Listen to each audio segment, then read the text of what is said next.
ఒక్కసారి కొమ్మూరి గోల్డ్ కి కాల్ చేయండి. తాకట్లో ఉన్న మీ బంగారాన్ని విడిపించి మార్కెట్ ప్రైస్ కి వాళ్ళు కొనుక్కుని మిగతా డబ్బులు మీకు ఇచ్చేస్తారు. నమస్తే, వెల్కమ్ టు మనం టీవీ. నేను యాంకర్ సిరి. ప్రస్తుతం మనతో పాటు ఉన్నారు ప్రముఖ ఆధ్యాత్మికవేత్త, వాస్తు జ్యోతిష పండితులు, అలాగే లలితాదేవి ఉపాసకులు నానాజీ పట్నాయక్ గారు. గురువు గారితో మాట్లాడదాం. గురుగారు నమస్కారం. శ్రీమాత్రే నమః. గురుగారు, వృషభ రాశి వారికి అలాగే వృషభ లగ్నం వారికి అయినా సరే ఏ క్షేత్రానికి వెళ్తే వాళ్ళకి బాగుంటుంది, అండ్ పర్టికులర్ గా ఆ క్షేత్రానికి వెళ్ళి ఏదైనా పరిహారం చేసుకుంటే ఇంకా బాగుంటుంది అనేటట్టు ఏమైనా ఉందా గురుగారు? తప్పకుండా అండి. ఫస్ట్ ఆఫ్ ఆల్ వృషభం వారి యొక్క తత్వం గురించి మనం మాట్లాడుకుని వెళ్దాము. వీళ్ళకి ఓపిక ఎక్కువగా ఉంటుంది. చెప్పాలంటే మాట్లాడేటప్పుడు ఆలోచించకుండా అసలు మాట్లాడరు. వీళ్ళకి సంతానం కలిగిన తర్వాత నుంచి వీళ్ళ లైఫ్లో ఫైనాన్షియల్ గ్రోత్ అనేది బాగా పెరుగుతుంది. అయితే వీళ్ళకి ఏంటంటే ఒక్కోసారి లగ్న సంధి పడ్డప్పుడు మేము అడిగే ప్రశ్న ఏంటంటే, వృషభ లగ్నానికి ఒక లక్షణం ఉంటుంది. గురువుల దగ్గర నుంచి, వీళ్ళ టీచర్స్ కావచ్చు, ఎవరి దగ్గర నుంచి ఇన్డెప్త్ అనాలిసిస్ ఎక్కువ కోరుకుంటారు. ఇంకా ఇన్డెప్త్, ఇంకా బాగా చెప్పాలి, ఇలా చెప్పొచ్చు, అలా చెప్పొచ్చు అని ఎక్కువ ఉంటుంది వీరికి, వృషభ లగ్నం వారికి ఎనీథింగ్. అయితే వీరికి క్షేత్రము ఎక్కువగా వెంకటేశ్వర స్వామి ఆలయాలకు వెళ్ళడం, విష్ణు ఆలయాలకు వెళ్ళడం చాలా మంచిదండి వీరికి. ఎక్కువగా వెంకటేశ్వర స్వామి, ఎందుకంటే వృషభం నుంచి 9వ స్థానం అనేది మకరం అవుతుంది. అక్కడికి వెళ్ళి అక్కడ బిల్వపత్రంతో చేయడము స్వామివారికి, లేదా తులసి దళాలతో స్వామివారికి పూజ చేయడము అనేటువంటిది మంచి ఫలితాలు ఇస్తుంది చెప్పాలంటే.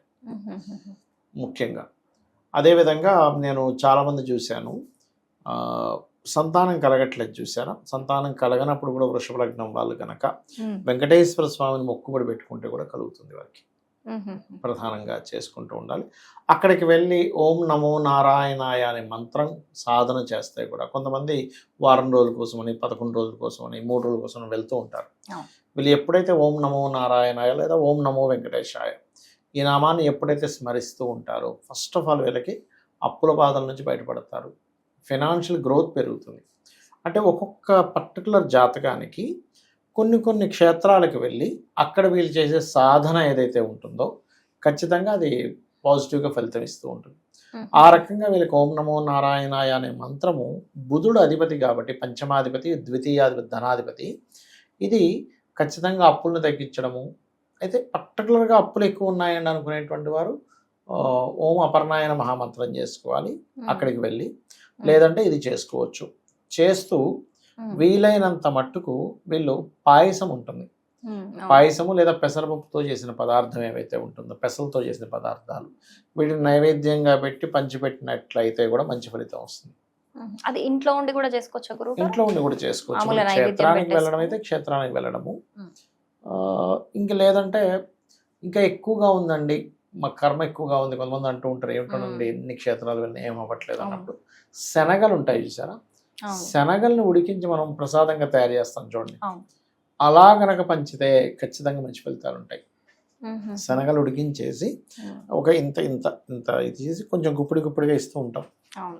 అలా గనక ఏదైనా ఆలయానికి వెళ్ళి చేయడము, అంటే వెంకటేశ్వర స్వామి ఆలయాలు ఉంటాయి మనకి ఇంటి దగ్గర. ఇప్పుడు కొంతమందికి అందరికీ తిరుపతి వెళ్ళేంత స్తోమత ఉండకపోవచ్చు, సమయం ఉండకపోవచ్చు, లేకపోతే తీసుకెళ్లే వాళ్ళు లేకపోవచ్చు. బాగా ఏజ్డ్ పర్సన్ ఎవరో చూశారు కానీ తీసుకెళ్ళడానికి ఎవరు ఉండరు, వాళ్ళు సింగిల్గా ప్రయాణం చేయలేరు, వాళ్ళకి అన్నీ తెలియదు. అలాంటప్పుడు కనీసం వాళ్ళ ఇంటికి దగ్గరలో ఏదైనా వెంకటేశ్వర స్వామి ఆలయం ఉన్నా వెళ్ళినా కూడా మంచి ఫలితాలు ఉంటాయి. సరే, మరి క్షేత్రం అంత ఫలితం వస్తుందా అంటే అక్కడికి వెళ్ళి దీపారాధన ఎక్కువగా చేయాలి వెంకటేశ్వర స్వామి ఆలయంలో. లేదా నువ్వుల నూనె ఉంటుంది కదా, ఆ నూనెని ఆ ఆలయంలో వాడుకోవడానికి ఇచ్చినా సరిపోతుంది. అంత దూరం వెళ్ళలేము, ఓపిక లేదు, లేకపోతే నడవలేని స్థితిలో కొంతమంది ఉంటారు. అలాంటప్పుడు మీకు దగ్గరలో, అతి దగ్గరలో ఉండే వెంకటేశ్వర స్వామి ఆలయానికి వెళ్ళి అక్కడ నువ్వుల నూనె శనివారాలు ఇస్తూ ఉంటే కూడా చాలా అంటే చాలా బాగుంటుంది. ఇక్కడ పర్టికులర్గా క్షేత్రానికి వెళ్ళడం వల్ల వృషభం వారికి కలిగే ఫలితం ఏమిటంటే, కొన్నిసార్లు మనం ప్రయత్నం చేస్తూ ఉంటాం, ప్లేస్ మారాలి, అక్కడికి వెళ్ళిన తర్వాత గ్రో అవ్వాలి కెరీర్ పరంగా అనుకుంటూ ఉంటారు చూసారా. అలా ప్లేస్ మారి గ్రో అయ్యేటువంటి యోగాన్ని వెంకటేశ్వర స్వామి వీళ్ళకి కలిగిస్తాడు. 9 and 10th లాంటి కదా అక్కడ శని కారకత్వం అయింది కాబట్టి అలాంటి వీళ్ళకి ఫలితాలు చక్కగా వస్తాయి. ఇక్కడ మరొక విషయం ఏంటంటే, ఈ రాబోయే నవంబర్ 15 తర్వాత నుంచి రాహువు 9వ స్థానంలోకి వెళ్తాడు. వెళ్ళినప్పుడు 1.5 year ఉంటాడండి అక్కడ. అలాంటి సమయాల్లో ఎప్పుడైనా అమావాస్య శనివారం వస్తుంది ఒక్కోసారి మనకి, శనివారం రావడం ఒక్కొక్క వారం వస్తుంది. అవును. శనివారం అమావాస్య వచ్చిన నాడు గారెలు తయారు చేయించి స్వామివారికి సమర్పించి వాటిని పంచిపెడితే ఇంకా మంచి ఫలితము. అదేవిధంగా శనివారం అమావాస్య వచ్చినప్పుడు వీళ్ళకి పర్టికులర్గా ఈ రాబోయే 1.5 year, అంటే ఎప్పుడు November 25th నుంచి రాబోయే 1.5 year పితృదేవత ఆరాధన చేయాలి వీళ్ళు ఎక్కువగా. అప్పుడు ఆ ఫలితం ఇంకా అమోఘంగా ఉంటుంది వీరికి, అంటే ఇంకా ఎక్కువ ఉంటుంది. దానివల్ల ఏంటంటే ఇప్పుడు సహజంగా 9th house లో రాహు సంచరించేటప్పుడు ఏంటంటే విదేశాలకు వెళ్ళి అక్కడ ఏదైనా ఉన్నత విద్యల కోసం చేసే ప్రయత్నం ఫలిస్తూ ఉంటుంది. ప్లస్ దాంతోపాటు కొంచెం కెరియర్లో సెటిల్ అవ్వడము, ఈ గొడవలు తగ్గడం, ఇవన్నీ కూడా బాగుంటాయి. అంటే పితృదేవత సంబంధించిన ప్రదేశంలో మనకి 9th house లో రాహు వచ్చినప్పుడు పితృదేవతలకు చేయాలని చెప్పి శాస్త్రవచనం. చాలా చక్కగా వివరించారు. ధన్యవాదాలు. శ్రీమాత్రే నమః.